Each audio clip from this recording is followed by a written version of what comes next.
Hello everybody! So for today's video, our Cusineria mini vlog.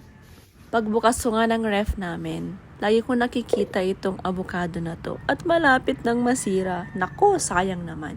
So naisip ko gumawa ng avocado graham float.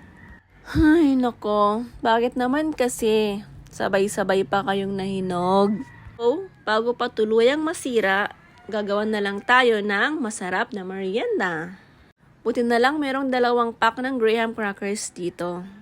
So, i-slice natin to individually. Tatanggalin natin. Oh, ang ganda pa. Flawless. Diba?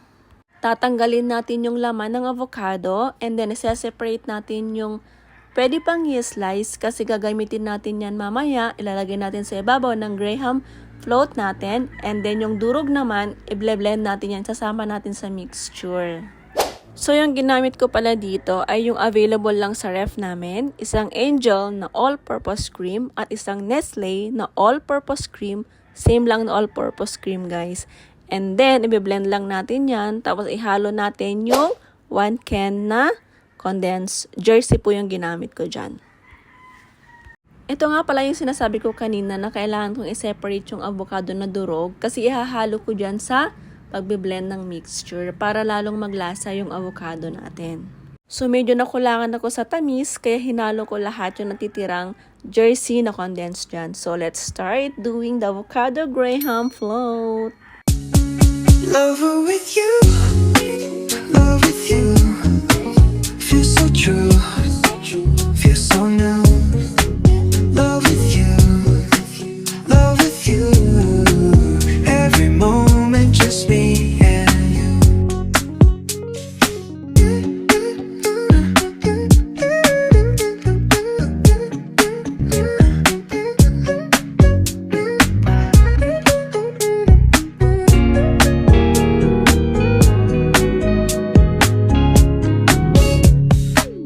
Every day is shining bright. In your eyes I see the light. Laugh and dance through the night. Can't believe this feels so right. Love with you feels like a dream. Wow. Never wanna wake it seems. Holding hands under the stars. With you I can go so far. Every day shining bright. In your eyes I see the light.